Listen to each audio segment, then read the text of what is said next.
Figurez-vous que dans ce coffre se cache une petite fée.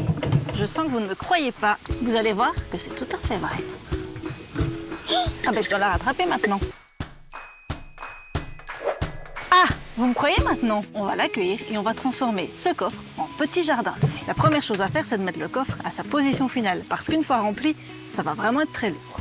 Ensuite, pour qu'il ne soit pas en contact direct avec le sol, eh bien, on va placer quelques petites pierres en dessous. On va se servir de ce coffre comme d'une jardinière, donc on va y mettre des plantes.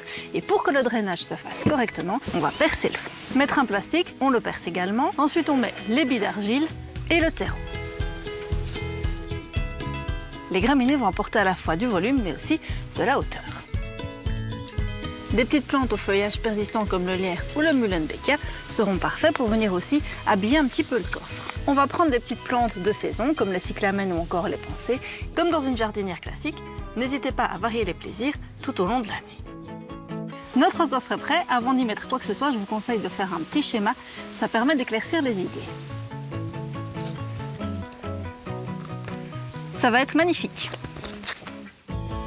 Je vous assure, ça va être joli. À présent, on va y installer une petite cabane, mais avant tout, j'aimerais créer une petite fenêtre et pour ça, le plus simple, c'est d'utiliser la scie cloche. Pour ça, on va se servir tout simplement de morceaux de bois, de morceaux de planche, de petites choses qu'on va récupérer. C'est parti. On va fabriquer une porte très facilement avec des petits bâtonnets qu'on va coller ensemble et qu'on va peindre. Pour installer notre porte, on va créer un fond avec quelques branches et un peu d'écorce. Pour parfaire ce décor, on va vraiment se servir de plein de petites choses que nous offre la nature. La mousse, par exemple, sera vraiment votre allié pour tout ce qui est finition. Ce sont vraiment des petits détails qui vont donner vie à votre décor. Vous pouvez par exemple fabriquer une échelle tout simplement avec de la corde et des petits morceaux de bois. Si c'est pas clair pour les nœuds, vous faites comme moi, vous recommencez 50 fois sans qu'on vous regarde. Et le reste des morceaux, on va les utiliser et faire des petites bûches de bois. Des petites potées de champignons pour décorer la terrasse.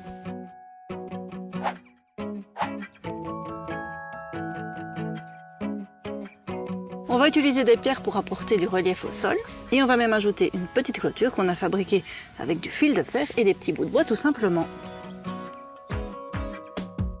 On va mettre un peu de sable de rivière pour combler cet espace-ci.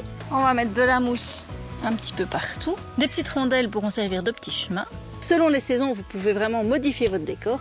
Par exemple ici c'est la saison des coloquins, du coup je vais en glisser une petite dans le fond du jardin. Vous devez vraiment laisser libre cours à votre imagination et laisser parler votre créativité.